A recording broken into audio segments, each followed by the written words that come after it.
Welcome to this week's Gemara class.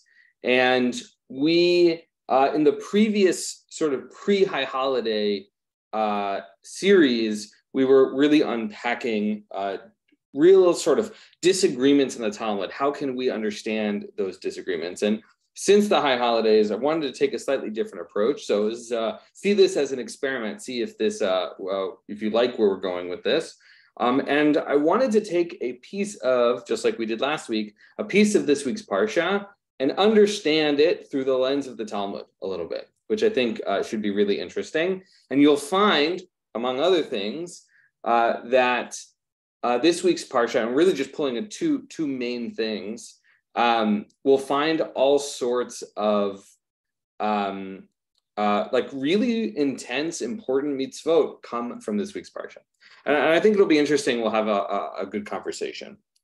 But what I want to start off by saying, sort of to provide us some context here, is that there are different kinds of midrash available to us. The first is what's called midrash halacha, and the second, midrash agadah. We talked a little bit about halacha and agadah last week, but just as review, and as my teacher, Rabbi Patricia Fenton, used to say in rabbinical school, review is where all of the learning happens. So halacha is sort of the way we do Jewish, poorly translated as Jewish law. And midrash halacha becomes the uncovering of halacha from Torah. Right, so the act of saying, I have this verse, I have these verses from Torah, what are the halachot mitzvot that come from it? That process is called midrash halacha, as distinct from midrash agadah, which is the, let me read between the lines and help understand what's happening. So, right, the classic story, and you may or may not have heard this, of Terach, Abraham's father, and Abraham destroying the idols. Right, we have this whole story in which Abraham, whose father, Terach, is an idol salesperson. And Abraham sets up this whole scenario, ends up destroying all the idols, and blames it on the sun god idol. And this leads to, in the Midrash, this revealing of, well, the Terach says, well, the sun god idol can't really do this. And Abraham goes, aha! You know, as an argument for idols being meaningless and one God being a more salient solution. But what that midrash is doing is taking the in-between parts of the story and expanding on it, and that's midrash agadah. And so part of what we're going to learn today is a little bit more in the midrash halacha realm, but coming from a narrative, and I think it'll be interesting. So let's jump right in. Normally we use the Steinsaltz Gemara, and I made a source sheet today because we're going to bounce in a few different places, so it'll look a little different. Can everybody see this? Okay, give me a thumbs up if so. Yeah, awesome.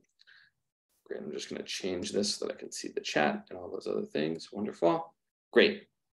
And thoroughly encourage people to use the chat during the session if that's a good way for you to write your thoughts. Okay, so this is how the Parsha begins. Can I get a volunteer to read in English the beginning of this week's Parsha? Karen, did I see you wave your hand or no?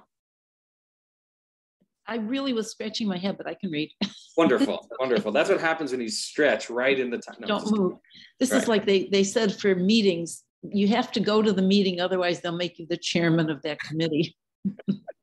Exactly right. Good thing you were not at an auction. Yeah. Okay. The Lord appeared to him by the terebinths of Mamre. He was sitting at the entrance of the tent as the day grew hot. Let me just pause really quick. The him in this part of the story, to be clear, is Abraham. Right. He has just circumcised himself at a particularly older age and is now sitting at his tent in recovery, if you will. All right, keep going, Karen. Looking up, he saw 3 figures standing near him. Perceiving this, he ran from the entrance of the tent to greet them, and bowing to the ground, he said, "My lords, if it please you, do not go on past your servant. Let a little water be brought, bathe your feet, and recline under the tree." and let me fetch a morsel of bread that you may refresh yourselves. Then go on, seeing that you have come your servant's way. They replied, do as you have said. Abraham hastened into the tent to Sarah and said, quick, 3 seahs of choice flour, knead and make cakes. Then Abraham ran to the herd, took a calf, tender and choice, and he gave it to a servant boy who hastened to prepare it. Wonderful, thank you. So to summarize, right, Abraham is sitting at the entrance of the tent, looks up, sees 3 figures. Right here, it's the phrasing is shlosha nashim nitzavim, 3 men or people standing in front of him. We of course know from the midrash that they are not just human beings, and encourages them. Right, they haven't said anything yet. Encourages them, hey, don't go past me, don't walk on, stick around. I'll give you some water, bathe your feet, give you a morsel of bread. They agree. And Abraham hastens to get the team together to make sure that they have what he's just promised. Any questions, challenges, curiosities that come from this text that we've just read? Anybody see something that's rubbing them the right way, if you will? Yeah, David.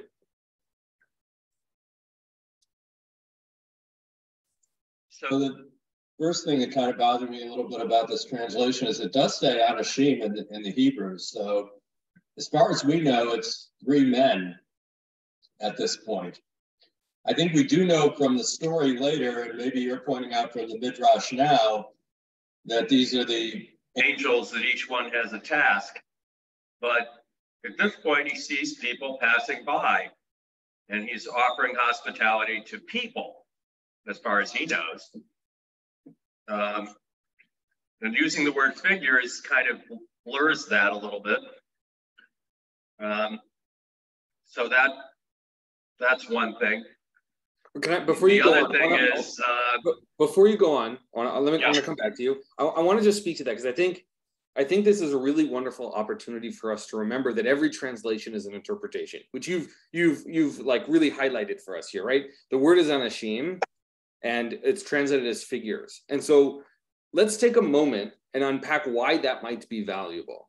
One, first is we know later on that they're not just people. So that's the first thing. So figures gives us the fuzzy translation, the fuzziness to say, oh, maybe they aren't so much people. Second, because of the nature of Hebrew grammar, we take plural nouns that are masculine and apply them regardless of gender. Now, which is problematic. Anashim can refer to 2 men and a woman. It could refer to 3 individuals of any gender, right? Except for 3 women, according to the rules of Hebrew grammar. So yes, we can translate this as 3 men. We could translate this as 3 people. We could translate this as 3 figures. Again, it's not so literal, but it is telling us, it's communicating to us perhaps subtlety in the text that we may not have gathered, because anytime we translate, we're interpreting. And so I think you've done a really good job of highlighting that. Again, like not disagreeing with your point, because I think it's a good one. All right, so David, I know you have something else to say. Bob and then Karen. The second thing, and this doesn't really exactly bother me because we don't have the laws of kashrut given yet, although some of the Orthodox with whom I've studied have really struggled with this and said, well, Abraham kept all the commandments anyway, so maybe it's because they're angels. But you're serving milk and meat together. It's not here, but it does show up later on in the text. Absolutely. That's an interesting, right? It's an interesting thing. We can argue that when Sinai comes, the rules get codified in a way that weren't true for Abraham, but it becomes important for us to then read this text with a very close eye. Bob and then Karen. It's a hot day and he's sitting by the tent and heat distorts your view. And as distance, it could be unclear as to who's approaching. So figures, people is valid. Nice, right? We're reading in context of someone who is sitting in the desert, someone who is experiencing a hot day. And we know that heat changes the air, right? We're reading a little science into the Torah. Nice. Thanks, Bob. Karen. So I think that by changing it from people to figures and changing seeing them to perceiving this, they're taking away from how special what Abraham did was. If he just sees three people coming near him and he runs up and makes sure that they have food, it's very different than if he sees three what might be, figures, angels, something else. I'm with David. I don't like the translation. So that's a really wonderful point, right? Which is there's a specificity in the language that is lost here that changes a bit of the story. I think that's a wonderful point. I had never thought of that. Great. I'm glad you added that. Okay. So now that we've gotten a chance to sort of sit with this text, let's unpack some things the Gemara says. I can send in a minute, I can send a link to this source sheet for people who want to sit with it later on. We're here in Masechet Sota, which loosely is about the ritual that shows up in the Torah around particularly women who have done adultery or being accused of adultery and revealing whether or not that's truth. It's sort of a wild ritual. It's obviously not the subject of our learning today, and it may not be obvious, I'm telling you. It's not the subject of our learning today, but that is the broader context of the book. And it's a good reminder that the Talmud is associative and not linear. And so, it's pulling from something else. Can I get another volunteer to read part of this section from Sota? Anybody want to stretch and I can call on you? Just kidding. Nobody has to? Okay, I'll read.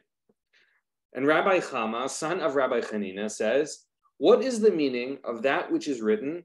After the Lord your God shall you walk, and God shall you fear, and God's commandments shall you keep, and unto God's voice shall you hearken, and God shall you serve, unto God shall you cleave." This is from the book of Deuteronomy.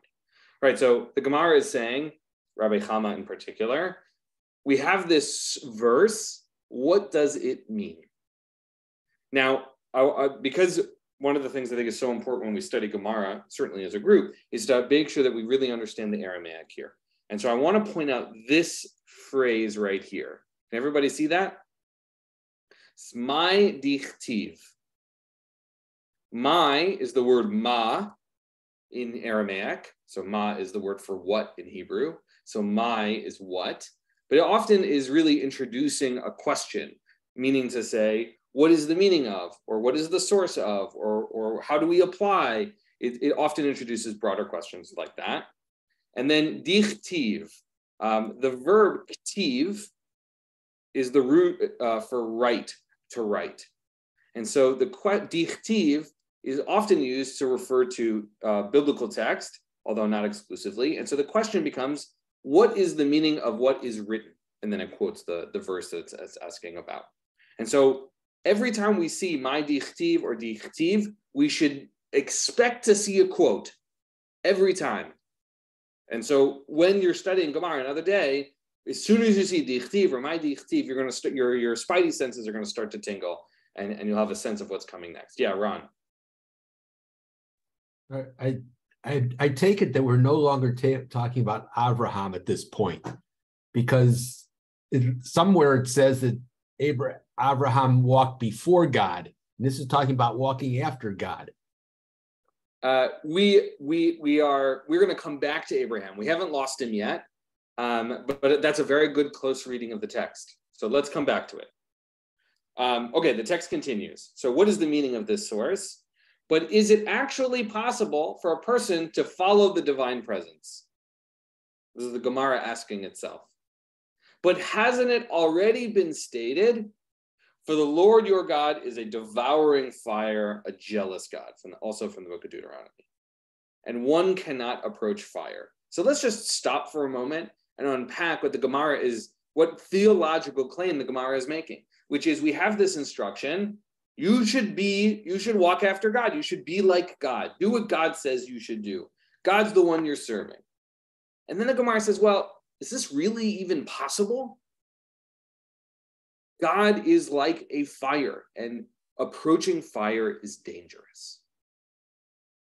So now we have this fascinating, complicated tension between the idea that we should be like God, and approaching God and being like God could potentially be dangerous or hard or difficult or harmful. Really, really fascinating.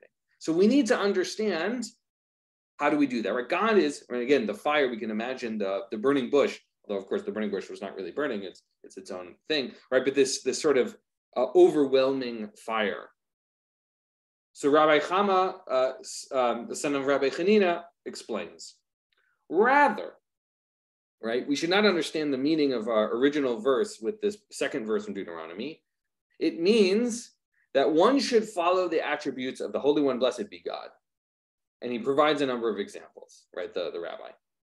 Just as, and I want to point this out to you, here in the Aramaic, it's this. Everybody see the word ma right there? Yes, thumbs up. We'll see it, great. And then there's the word af here. And if we read it together, we'll actually see this over and over and over again, this ma-af construction. Here's another af, right? This ma-af construction is the just as, so too construction. So if my dichtiv is what is the meaning of what is written, ma-af is the grammatical construction, because it's like, Talmud is like written in code. It's got all these code words in it. And you have to like unpack. They don't necessarily mean what they literally mean. Ma'af as a construction literally translate, or doesn't literally, but translates to just as and so too. So it's a comparison. Just as X is true, so too Y is true. That's the construction. And so that's what we're going to see here. Just as, now I'm over here, God clothes the naked, as it is written, and the Lord God made for Adam and his wife garments of skin and clothe them, just as from this book of Genesis, so too you should clothe the naked. Just as the Holy One, blessed be God, visits the sick, as it is written with regard to God's appearing to Abraham following Abraham's circumcision, and the Lord appeared unto him, Abraham, by the terebinths of Mamre, should sound familiar, so too you should visit the sick. Now we can have a conversation, and I think we should, about whether or not we think this is a good comparison or not. Just as the Holy One, blessed be God, consoles mourners, as it is written, and it came to pass after the death of Abraham that God blessed Isaac his son, so too should you console mourners.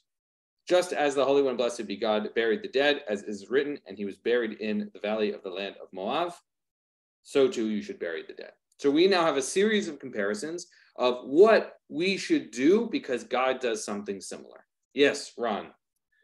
Okay, I don't know where I'm going exactly, but if God visited Abraham while he was sick, he shouldn't have come when he came, because if he was truly sick, you didn't want to make Abraham run after to catch up to him and to do all this work to prepare food for him. So it was the wrong time to come. I'd love it. I love it. Right. So here we have this beautiful tension that you've identified, Ron. First is we have this mitzvah of Bikor Cholim, of visiting the sick, and it's grounded here, in which God appears to Abraham when he's convalescing outside the tent. And as Ron, you put out, as we've from our experience, he's sitting there, he's had major surgery, and now we're going to ask him, we show up at his house and ask him, not ask him, but like expect him to cook for us, right? Now, we talked a little bit last week about whether or not we think God knows the future. And so perhaps we have an interesting question of whether or not we thought God would act, what God may or may not have thought Abraham would or wouldn't do at this moment. But yeah, you're right, Ron. When we think about visiting the sick, we learn about this in rabbinical school, right? You don't want to show up and then ask extra labor from the person we visit. That's hard, that's no good. That's hard to do. I'm glad you asked that, Ron. Do we think this is a good source text for this mitzvah, Bikor Cholim? Do we think this is a good example of visiting the sick? Ron, I think you've made the argument that it isn't. Can we think of a better one? And I'll just, while you're thinking, we talked about this last week. We had that story in which we had, I think it was Rabbi Yishmael, who helped bring out someone else who was sick, who was suffering from Masechet Brachot. And when he was sick, somebody had to visit him and pulled him out of it. The Gemara asked, why didn't Rabbi Yishmael pull himself out of sickness? And the answer was, someone who is in prison can't unfree themselves. So we already have another example, that was from the Gemara, not from the Torah, about visiting the sick, right? There's a relationship thing. There's a real value in that. Yeah, David. So first, Ron, thank you for making us think about this, because I think this is really a famous text that is cited a lot of times, maybe not specifically chapter and verse, but you see it written in various places, including certainly I think it shows up in certain comments in one or another version of the Machzor we have, and probably other places. So you kind of assume, well, okay. But I think that's a really interesting challenge, Ron, and maybe a good one. The only answer I have for it, and I'm not sure it's a good one, is if God really does see all these possibilities of the future, then God knows exactly the right time to visit the sick. And so Abraham may have been recovering from his recent surgery, but he was recovered enough to visit. On the other hand, if God knows that Abraham is going to offer hospitality because God knows everything past, present, and future and the possible iterations of the future, he's still making somebody who's recovering, Abraham, and maybe it's to build up Abraham in a sense, because maybe the average person doesn't offer hospitality when they're recovering like that, but Abraham always offers hospitality. That's the only answer I can come up with. I'm not sure it's that satisfactory, but there it is. Great, thanks for adding that, David. Yeah, with that, well, oh yeah, Ron, please. Yeah, I don't know. I mean, sometimes when I'm not feeling well, sometimes the worst thing you can do is not doing anything and laying around. Sometimes you just do have to become active. So I can justify it in that way. Yeah. I mean, perhaps Abraham was sort of losing his mind sitting at the front of the tent. He ran out of daytime TV to watch. He's like, okay, I'm ready for a visitor now. We don't know, but yeah, this is where the power of Midrash really comes in to be helpful to us. Okay, yeah, Bob. It shows perhaps the strength of Abraham, that in spite of not feeling well, the desire to welcome guests overcame whatever resistance he would have to doing it. That his focus was on his guests and not on himself. Yeah, I mean, clearly we have, and as a perfect transition to where we were going to go next, we certainly have this history with him about what it means to have guests, what it means to put in that effort. And we learned this from Masechet Shabbat as well. This one's a little longer, and I'll have to do a little bit of scrolling to do that. But we learn another major mitzvah. Now, Bob, I'm gonna volunteer you to read this one for us.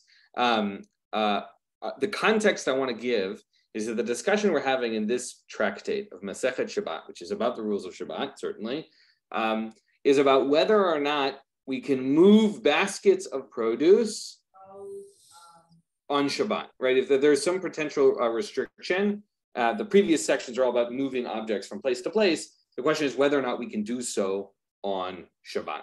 All right, Bob, why don't you start reading for us? Starting up at we learned? Yeah. Okay. We learned in the Mishnah, one may move baskets of produce due to the guests and in order to prevent the suspension of Torah study in the study hall on Shabbat. Rabbi Yochanan said, hospitality towards guests is as great as rising early to go to the study hall, as the Mishnah equates them and teaches, due to the guests and due to suspension of Torah study in the study hall. And Rav Dimi from Naharda says hospitality towards guests is greater than rising early to the study hall, as it teaches, due to the guests and only afterward, and due to suspension of Torah study in the study hall. Right, so we're starting to get, right, we were equating that the hospitality towards guests is equivalent or in part similar to rising early and studying in the Beit Midrash, in the study hall. Now, for the rabbis, there's no better place than the Beit Midrash. There's no better place. Showing up early, all the more so. So for them to start to equate guests and sitting in the Beit Midrash is a point of them making a serious point. It also does a little bit of what I think, David, you were saying before, or maybe it was somebody else, right? Where we're starting to think of Abraham. We haven't gotten to Abraham yet, but it will come, right? We're starting to imagine him as this Shomer Mitzvot kind of guy, right? Where all of the ancestors are sort of Lomdei Torah, right? That they're also studying Torah. And we know that's anachronistic. The Torah clearly doesn't say that. But we start to, by creating these analogies, we start to sort of imagine it. All right, Bob, keep reading for us. I'm going to scroll down here. It's Rav Yehuda. Rav Yehuda said that Rav said on a related note, hospitality toward guests is greater than receiving the divine presence. As when Abraham invited his guests, it is written, and he said, Lord, if now I have found favor in your sight, please pass not from your servant. Abraham requested that God, the divine presence, wait for him while he tended to his guests appropriately. All right, let's pause there for a sec. So Rav Yehuda, in the name of Rav, is making a pretty profound claim, which is that hospitality towards guests is greater than receiving God's presence. And the proof text is what? What is this proof text saying? It's not just that people showed up to the house, tent, whatever. What is it? This is not a rhetorical question. What is it? Why is this quote, particularly this verse, good proof text for hospitality towards guests is greater than receiving the divine presence? What do we think?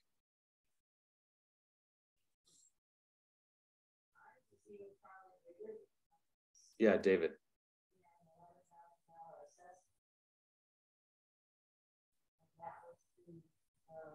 Sorry, it took me a while to unmute. I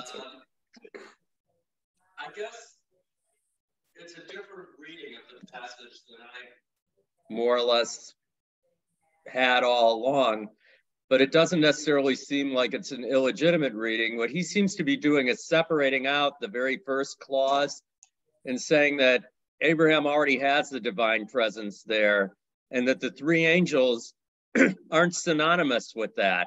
In fact, the three men, as far as we know, or three people, aren't synonymous with that. And if so, he's taking it even another degree further and saying, that in essence, what God wants is the way we should treat one another.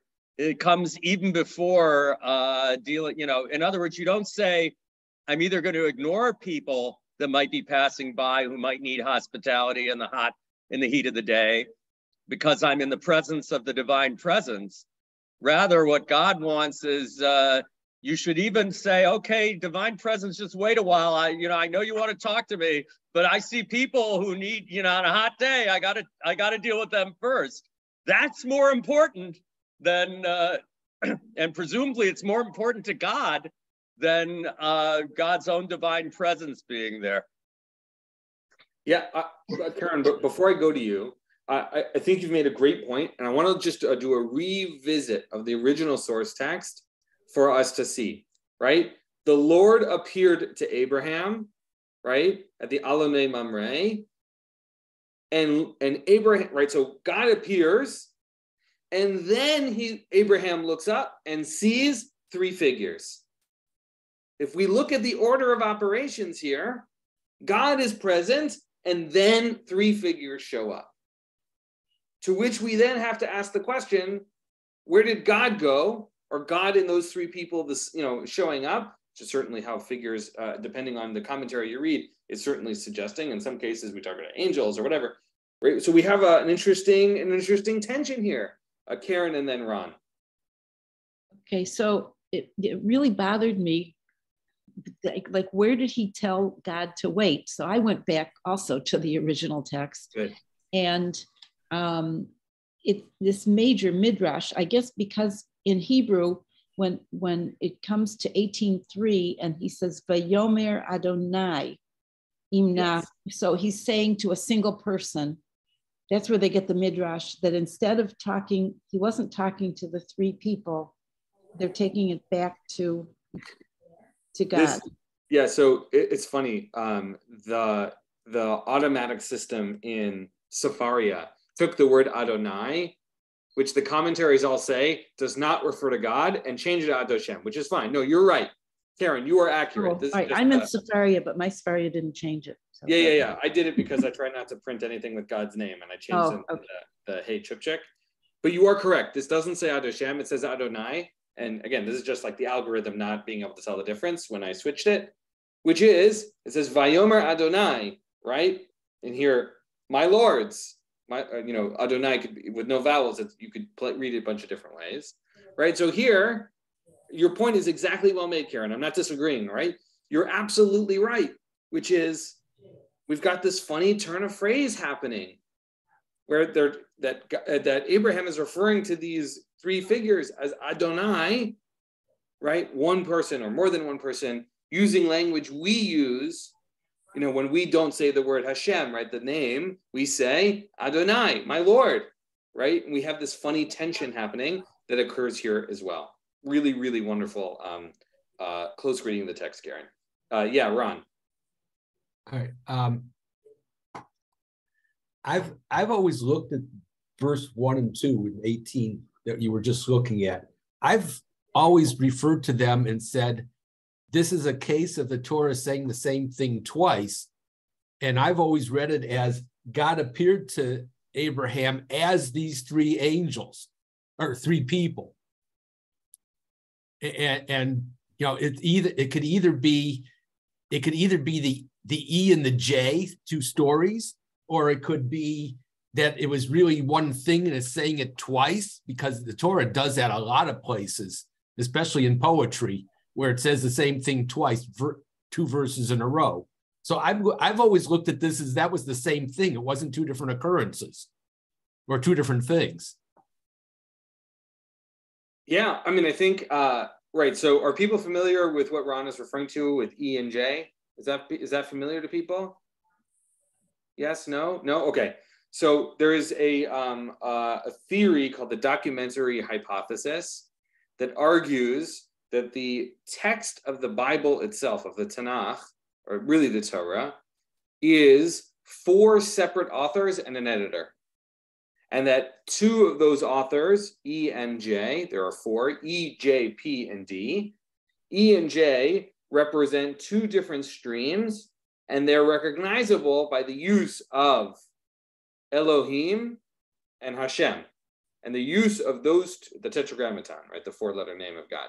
That when those names are used, they represent these 2 different streams being edited together. P is for the priestly class, that's like the book of Leviticus and stuff like that, and D is the Deuteronomist, the author of the book of Deuteronomy, who has a dramatically different take on Jewish civilization, Israelite civilization than the priestly class. Now, just as a quick example, priestly class text, Vayikra and other kinds of things, is always talking about the priest, your local priest. Go to your local priest for the thing that you need to do. And Deuteronomy is all like, nope, come to the temple, come to the centralized place for the whole community, and those are clearly in conflict. Okay, according to the documentary hypothesis.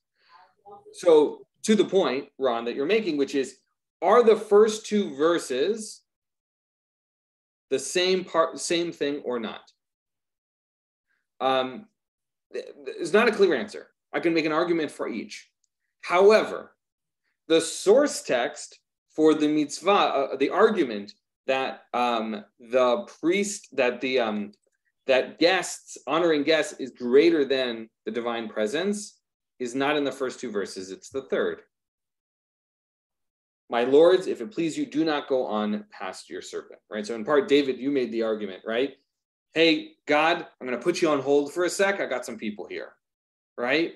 That was one argument. I would make the other argument, right, which is Abraham looks up, sees three figures, and basically says, hey, don't go anywhere. Come over here. I want to make sure you get some food, right? I want to make sure that you're being present with me. And here is the rest. Bob, you read a bunch. Let's get somebody else. Somebody else want to read? Bill, do you feel like reading? No, you know, yes, no? You don't have to. No, okay. Anybody else want to read?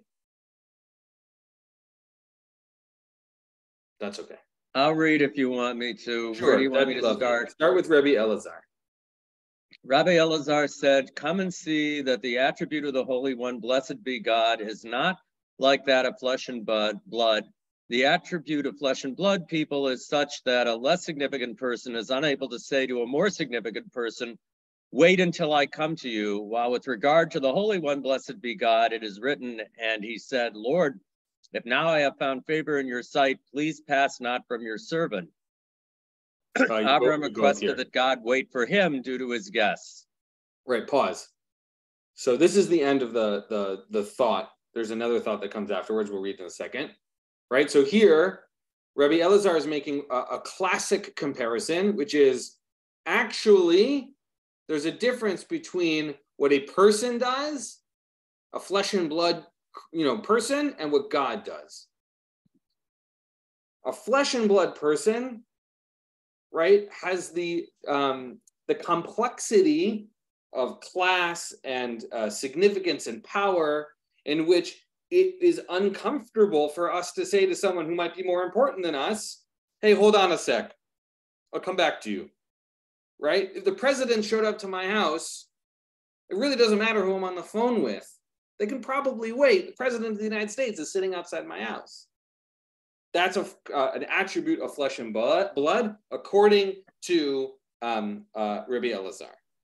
God, on the other hand, does not experience that. God does not experience that tension. Which is why when Abraham says, hey, come, don't buy, this tension of God is a not God. God, can you hold on? If Abraham is saying this to God, there's not that tension here, right? Like Abraham is requesting God wait. That discomfort doesn't exist. What do we think of this? Do we agree? Do we think Rabbi Elazar is making a good argument here, or no?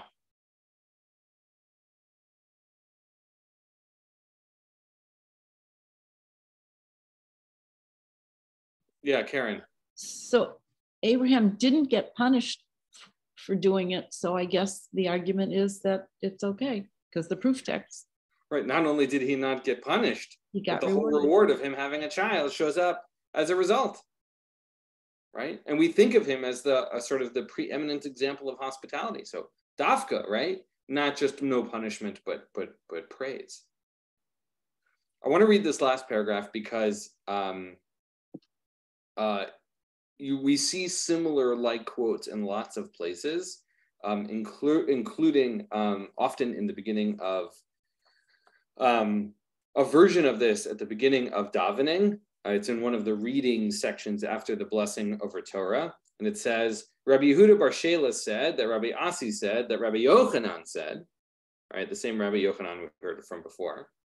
There are 6 matters a person enjoys the profits of in this world, and nevertheless the principle exists for the world to come. Meaning to say, we get some benefit in this world, but we get the real benefits in the next world, right? So it's good here, not even better, right? And the phrasing, Shishad Dvarim Adam Ochel Perutehen. We eat them in this world, there are fruits, we get their fruits, but the real benefit is in the future. Hospitality towards guests and the visiting of the sick, which should sound familiar, we just talked about those. The consideration during prayer is a funny translation. It's iyun tefillah, close attention paid. Rising early to the study hall, which we saw earlier in this text, which is hashkamat beit midrash.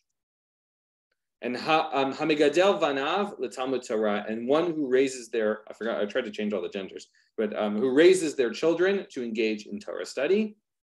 And we talked about this last week when we talked about Sarai and Sarah. V'hadan et chaveiro lekafsalut, and the one who judges another person favorably and giving them the benefit of the doubt. If you do these 6 things, you get some benefit, but there's a real benefit in Haolam Haba. Now, we can have a whole conversation, a whole shiur on Haolam Haba, which is not today. But we see from Rabbi Yehuda Bar Shela, with these other rabbis, Rabbi Yochanan here, that the rabbis identify these 6 things, but particularly hospitality, it's one of the most important things that we can really do. The text that we see that's in the Siddur is not this one, but a similar one that ends in a different way. Does anyone remember how that one ends? It's not exactly Talmud Torah keneged kulam. Talmud Torah keneged kulam, that the study of Torah is equivalent to all of them. Now, it's not here. It's a different version. Right? The Talmud has lots of different teachings from different versions, different list of mitzvot. And so it's interesting, first of all, for us to note that this one's different, doesn't include that. But that the subtext, certainly if we know that other text, that the study of Talmud, or not Talmud, but the study of Torah is equivalent. And we have the wonderful conversation, again, not today, but perhaps another day, which is, the Rebbe Akiva quote, in Pirkei Avot, is study greater than action, or is action greater than study? Right? That is incumbent in this question.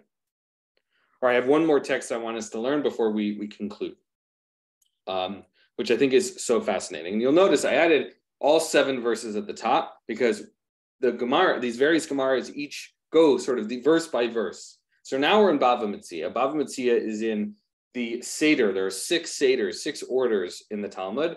This one is in one Nezikin, which is all about damages. So Bava Metzia has the wonderful chapter about lost objects. It has the wonderful, all sorts of interesting stuff around commerce and how, what happens when, my car hits your car, who pays for what? They use oxen, they don't use cars, but it's you know what I mean. And so Bava Metzia talks about that. So the Gemara continues analyzing the same passage, and the Bava Metzia expands on this in other ways. And we could study that another day. The Gemara continues. It is written, which should sound familiar, Kativ, that same root, it is written, and I will fetch a morsel of bread and satisfy your heart, right? That's from the 5th verse. And it is written, and Avraham ran to the herd and fetched a calf tender and good, from the 2 verses later. So what did Avraham do? I'm going to feed you with a morsel of bread. And then what does he do? First of all, he tells his wife to go make some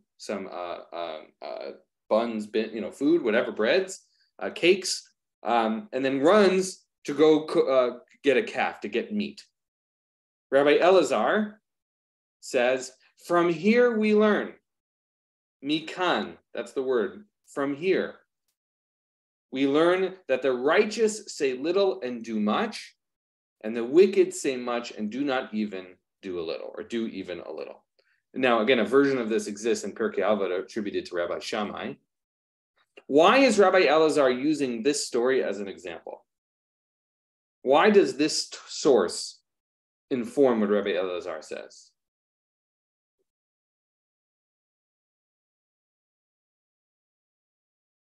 Not a rhetorical question. I want to hear your thoughts. Is it? Yeah, Karen and then David. Is it because this is the major source for hospitality? And so it's not just a little bit of hospitality. It's talking about real hospitality is that you don't, I guess, aggrandize yourself. You just do a lot, don't say a lot. Right. So on some level, right, he just does it. He's just a good guess. Yeah, David, what were you going to say? Well, maybe this is more literal, but and I don't have the text in front of me at the moment, but if morsel is a good translation, a morsel is a small thing. And yet he's got his wife making cakes and he's bringing a calf from the herd. So you say morsel, but your action is bigger. It's a whole calf and a bunch of cakes, etc. It's a kind of a feast. Right. So pat lechem is our phrase here, and it's like a loaf of bread kind of thing. And a loaf of bread and a whole calf, not quite equivalent. Rob, did you have something you wanted to say? Yeah, please. Yeah, well, you have to note that he ran to the herd. So without delay, right, kind of without hedging, without thinking too much about it. So the actions, right, came immediately. Right. He didn't just walk, right? We can go up to the original source up at the very top here. Sorry for the fast moving thing, right? So not only did he run to go get it, Ratz Avraham here, right? And he said to his wife, Vaymaher Avraham, he went quickly to the tent and he said to his wife, be quick, go make cakes, right? He's not slowly being a host. He's rushing around. He wants to make sure the thing is done. Really great observation, Rob. Yeah. Rob, did you have something else you wanted to say? Well, yeah, it's just that I think that instinctive righteousness is important, right? And yeah, that's the point. Nice. I really like it. Right. Yeah. He's not poking around. He's running to get it done. Right. He's not meandering in the kitchen, opening the fridge to figure out, all right, what am I going to feed these guests? He's like, let me go get the brisket from the freezer. Right. Great example. Bob. What I see is that the easy way would be to say, do you guys need anything? And he doesn't ask, he doesn't talk it. He does it. He anticipates what they will need and goes about getting that for them without putting them in the position of asking for it. Right. He doesn't. So it's all action on his part. Nice. Not the words. In fact, doesn't ask any questions. He invites them and then starts getting right to work. Right. Wonderful observation. Yeah, David. And if we continue to view Abraham as recovering from what we're calling the surgery, he doesn't even say to himself, I don't feel that great. Maybe I'll ask Sarah to make a cake. I'm not going to bother with a calf from the herd like I maybe would have. He's just like, okay, I don't have to worry about that anymore. I got to worry about the guests. Nice, right? If we bring it back into the context, right? He's in convalescing mode, right? And he's running from room to room, trying to get the whole meal together for the guests, right? It tells you a little bit about who he is. Yeah, Ron. Well, I'm thinking about this morsel that he was getting. I'm thinking that he probably actually did get a morsel immediately, because making 3 seahs of bread and butchering a calf would have taken hours. Those guys were hungry. They needed something right away, not hours later.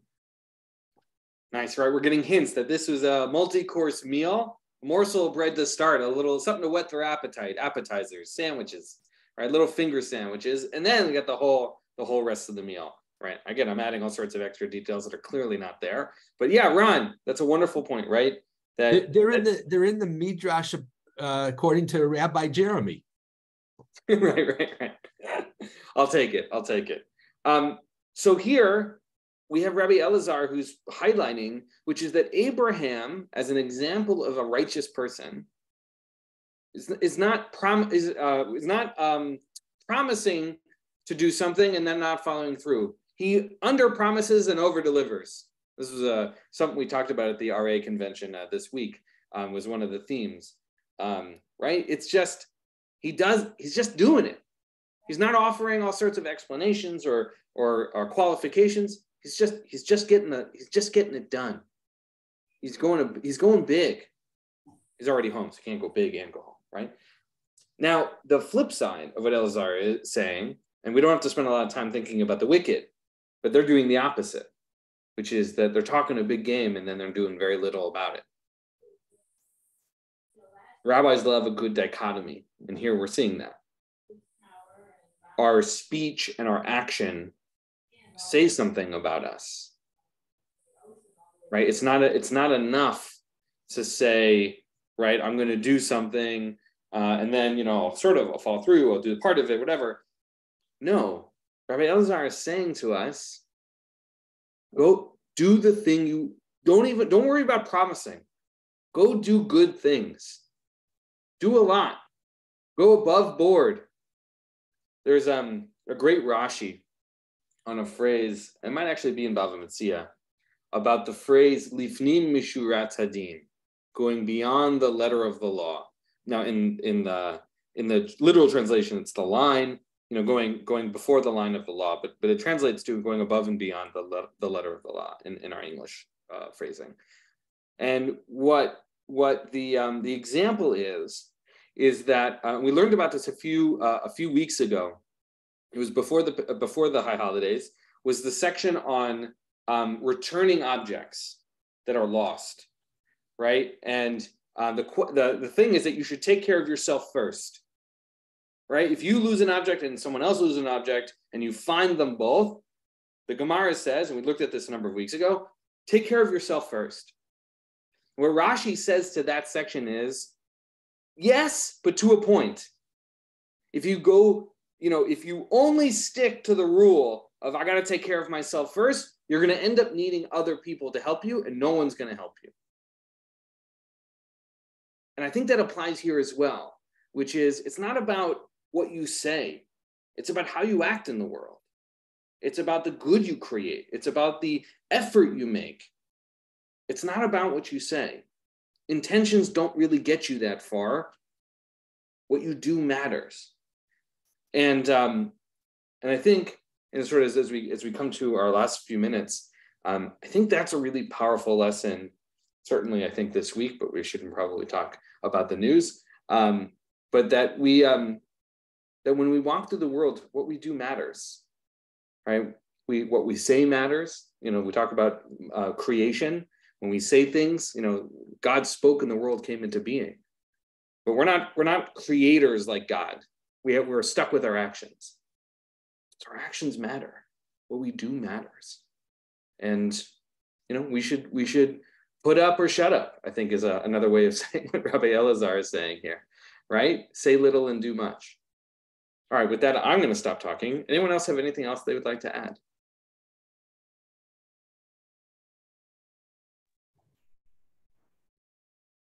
I'm going to put a little more energy into my hospitality. Nice. Well, we'll have to see if the actions show up, right, Rob? No, I love it, right? Hospitality matters. And even just from these first few verses, right? We learn from that first Gemara, right? We should walk in God's ways, right? We should do good things. Second, we should be generous with our hospitality.